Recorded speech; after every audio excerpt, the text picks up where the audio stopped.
안녕하세요. 미국 자동차 소식을 가장 빠르게 전달해드리는 모터미디어 코리안 폴 황입니다. 이 미국 자동차 시장에서요, 이렇게 좀 잊을만 하면 한 번씩 나오는 그런 이슈가 있는데요. 그 중에 하나가 뭐냐면, 현대가 픽업 트럭을 만들 것이다. 이런 이슈가 있습니다. 뭘 항상 이제 잊어버릴만 하면 나오는데, 사실 이 이야기가 2010년 5월인가요? 그때 아마 로이터 통신이 현대가 크라이슬러에 제안을 해서 당시 이제 다치나 그 램 트럭의 배지를 현대 배지로 바꿔서 같이 만들어 달라고 제안을 했다라는 이런 뉴스가 나왔었는데, 그때 당시에 그 뉴스가 나오고 나서 곧바로 이제 블룸버그에서 현대 측이 알아봤더니 그게 가짜다, 이제 오버였다라고 이제 또 이런 뉴스를 내보내면서 한때 또 해프닝이 일기도 했어요. 근데 어쨌든 간에 이후로 현대가 픽업 트럭을 만들어야 된다, 만들자, 이런 얘기가 많이 나왔었는데, 2010년 당시만 해도 지금 한 9년 전이죠. 그때 당시만 해도 제가 볼 때는 현대가 이제 미국 시장에서 어떤 그런 또 새로운 그 미래의 먹거리에 대한 고민을 할 때였는데, 과연 우리가 미국 시장에서 앞으로 어떤 거를 자동차를 팔아서 먹고 살 것이냐, 지금처럼 세단 위주의 자동차를 팔아서는 우리가 이제 가능성이 없다, 이렇게 생각을 했던 것 같아요. 그러면서 픽업에 대한 어떤 그런 계속적인 어떤 니즈, 이런 것들을 좀 표출하고 드러냈던 것 같은데, 사실 이제 만드는 것도 중요하지만 어떻게 팔 거냐도 이제 중요했었거든요. 그렇지만 이제 무야무야 되면서 현대의 이 픽업 트럭 이야기가 잠시 들어갔다가, 그러다가 2015년에 그 디트로이트 오토쇼에서 현대가 산타크루즈라는 그런 픽업 컨셉트카를 또 공개합니다. 이 차가 공개되면서 또 사람들이 드디어 현대가 이제 픽업 트럭에 이제 들어오겠다라고 또 무수한 기사들이 나왔어요. 나오면서 또 마침 이때 또 호재가 있었던 게 뭐냐면, 이제 이후로 이제 FCA 그룹을 현대가 인수를 해야 됐다, 이런 이야기가 나오기 시작했죠. 한국에 있는 자동차 쪽에 이제 어떤 그런 애널리스트들이 현대가 FCA 그룹의 트럭 부분을 인수를 해서 이 시장을 들어가야 된다, 이런 뉴스들이 계속 2016년 7년도에 제 기억으로는 이제 나왔던 것 같은데, 그때 저도 이제 드디어 현대가 이제 픽업 트럭을 만들겠구나, 이런 좀 약간 환상을 또 갖기도 했는데, 사실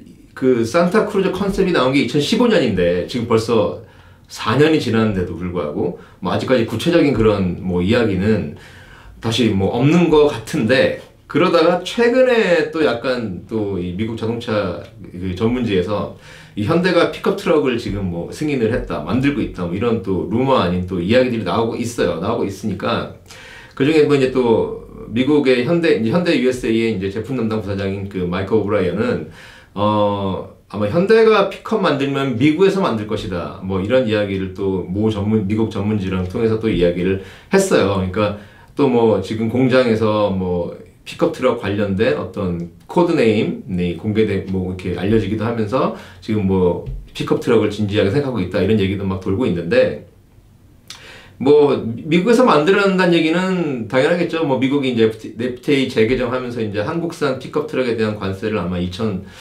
언제까지죠? 네, 상당히 뒤까지 이제 밀어놔서, 어쨌든 만약에 만들면 미국에서 만들어야 된다는 얘기는, 네, 맞아요. 맞는데, 지금 사실 몽고메리에 있는 현대 공장이 지금 엘란트라, 소나타, 그리고 산타페를 만들고 있는데, 이게 연간 한 40만 대 규모고요. 네, 인근에 있는 또 이제 기아 공장 같은 경우는 연간 34만 대 정도의 규모인데, 공장을 늘리고 증설하는 거야. 이제 현대가 결심을 한다 그러면 지금 상황에서는 불가능하지는 않을 거라고 보고 있는데, 근데 왜 또 이 시점에서 현대가 또 픽업 트럭 이야기가 나오느냐?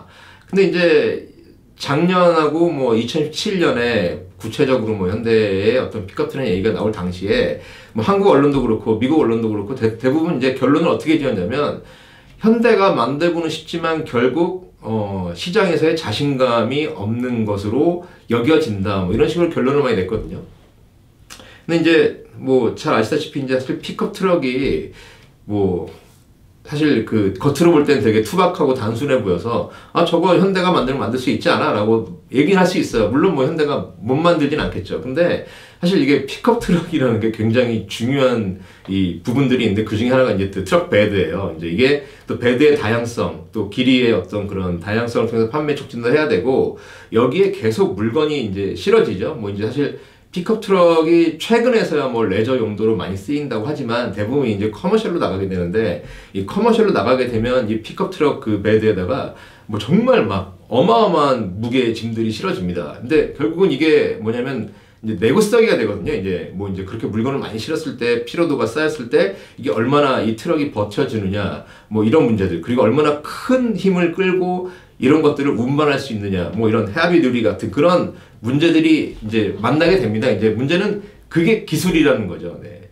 미국의 픽업 트럭 회사들이 이 미국의 그 불황과 그리고 미국 자동차사에 넘어가는 과정 속에서도 꿋꿋하게 버틸 수 있었던 이유는 바로 그런 부분에 있어가지고 굉장한 노하우, 기술적인 노하우를 가지고 있고요. 실제 미국에서도 뭐 쉐보레나 뭐 이런 포드에서 뭐 신형 픽업 트럭이 나오게 되면 대부분 광고가 뭐 이 트럭이 갖고 있는 성능 이런 것도 중요하지만 그 트럭 베드에다가 막 물건을 실어 넣는 그런 것들을 많이 광고로 보여주고 있어요. 그만큼 그런 기술들 뭐 이런 것들이 다 융합이 돼서 만들어진 게 픽업 트럭이라서 이 사실 그런 기술들은 뭐 단순간에 이렇게 막 좀 뽑아낼 수 있는 거는 또 아니라고 그래요. 제가 또 전문가한테 물어보니까 이 포드나 이제 뭐 쉐보레 같은 경우에 가지고 있는 노하우들이 어떤 그런 좀 픽업 트럭 부분에 있어서 아무래도 다른 브랜드들이 쉽게 접근하기는 좀 어렵지 않느냐. 특히 또 커머셜로 이 트럭들을 파는 그 판매 라인에 있어서도 뭐 좀 그런 얘기들 좀 하시더라고요. 그래서 뭐 현대가 트럭을 만들 수는 있지만 과연 이 트럭이 소비자들한테 정말 픽업 트럭을 원하는 그런 계층과 어떤 타겟들에게 들어갈 수 있을까라고 했을 때 뭐 대부분 사람들이 이제 전문 쪽 가들이 하는 얘기가 약간 의아해하긴 했는데 또 이게 시대가 계속 바뀌니까 실제 또 제 주변에도 픽업 트럭 사시는 분들이 뭐 단순히 짐을 싣고 뭐 사업을 하기 위해 산다기보다 뭐 SUV가 갖고 있지 않는 그 한계를 넘어서는 어떤 레저용 어떤 뭐 자기가 이제 어떤 좀 극한의 뭐 어드벤처를 즐긴다든가 아니면 나는 나만의 어떤 그런 오지로 들어가서 어떤 캠핑을 하고 싶어 뭐 아니면 나는 좀 이런 스타일의 레저를 즐기고 싶어 하는 분들한테 이 픽업 트럭이 굉장히 인기를 끌고 있습니다. 특히나 이제 풀 사이즈보다 이제 미드 사이즈 쪽으로 많이 모델들이 나오면서 뭐 이런 시장이 점점 커지고 있다 보니까 실제 미국 그 자동차 픽업 트럭 회사에서도 그런 이제 미드 사이즈 쪽 이제 픽업 트럭을 가지고 뭐 좀 레저용으로 많이 이렇게 옵션을 넣는다든가 뭐 정말 커머셜로 뭐 짐을 싣는 것보다는 좀 일상에서 편하게 타는 픽업 트럭 또 여행 갔을 때 좀 편하게 탈 수 있는 그런 트럭들 옵션들을 많이 또 선보이고 있어요. 근데 이렇게 보니까 저는 뭐 현대가 만약에 픽업 트럭에 정말 욕심이 있고 들어간다 그러면 아무래도 그런 뭐 레저용 픽업 트럭 시장을 겨냥하지 않겠냐라는 생각을 합니다. 실제 현대에서도 이제 주로 자꾸 거론되는 그 모델이 뭐냐면 이제 혼다 리지라인인데요. 혼다 리지라인 같은 경우가 이제 대표적인 어떤 그런 가정에서 쓸 수 있는 픽업 트럭의 대명사인데 뭐 이런 부분들을 좀 감안해 본다 그러면 현대가 좀 이제 SUV 라인을 넘어서 또 다른 부분 이쪽 분야에 좀 욕심을 두고 있지 않느냐. 그리고 또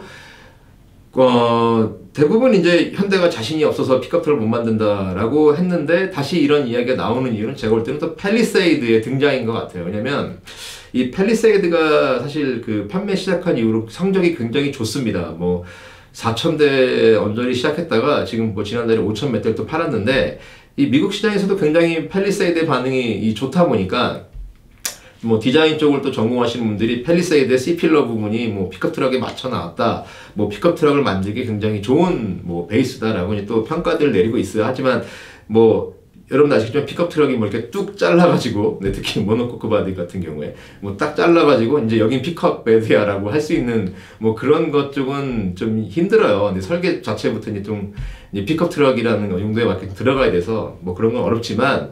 팰리세이드를 만들었다는 자신감, 미드 사이즈, 3열 갖춘 그런 또 그때 베라크루즈 이후로 어떤 이런 또 SUV를 만들었다는 그런 자신감이 이제는 픽업도 넘볼까 하는 뭐 이런 좀 그런 자신감을 현대한테 심어준 것 같아요. 그러면서 이제 또 얘기가 나오는 거 놓고 보니까 그렇지만 뭐 사실 이제 현대가 픽업 트럭을 내놓으면 그럼 과연 어떤 모델을 내놓을 것인가 뭐 이제 그 얘기가 나오겠죠. 근데 이제 2015년에 나왔던 그 산타크루즈 컨셉트는 뭐 다들 이제 그건 컨셉트로 머물지 지금 현대가 추구하는 SUV의 디자인 철학과도 맞지는 않으니까요. 그래서 이제 신형 투싼 얘기를 좀 해요. 근데 신형 투싼 이제 새로 나올 투싼의 그 플랫폰을 기반으로 해서 뭐 픽업 트럭 뭐 어떤 프로젝트도 진행되고 있다라고 이제 그런 루머 같은 것들도 나오고 있습니다. 근데 만약에 저는 뭐 개인적으로 볼 때는 진짜 현대가 그런 어떤 뭐 미드 사이즈나 어떤 컴팩 사이즈의 그 트럭을 만들면 굉장히 잘 만들 것 같아요. 지금 상황에 특히 또 미국인들 같은 경우에 또 그런 레저용으로 픽업 트럭 굉장히 선호하는 분위기가 점점 높아지고 있으니까요. 아마 현대가 좀 모델을 이제는 우리 회사도 이제 캐파를 늘려야겠다. 미국 시장에서 조금 더 다양한 타겟을 노려야겠다고 좀 결심을 한다 그러면 이 픽업에 대한 프로젝트를 조금 더 진지하게 구체적으로 진행하면 정말 좋을 때가 아닌가. 특히 타이밍도 팰리세이더 같은 그런 것들이 성공을 통해서 자신감도 얻었을 테니까 뭐 이런 쪽으로 나간다면 현대 픽업 뭐 나아가서는 현대의 픽업이 나오게 되면 이제 기아 픽업도 기대할 수 있겠죠. 뭐 한번 이런 좀 현대 기아가 조금 더 다양한 가지치기 모델로 미국 시장을 승부해 보길 한번 기대해 보겠습니다. 네, 여러분들 오늘 여기까지 다루고요. 제가 다음 시간에 또 재밌는 또 가십으로 만나보도록 할게요. 여러분 안녕. 네, 좋아요와 구독 꼭 부탁드려요.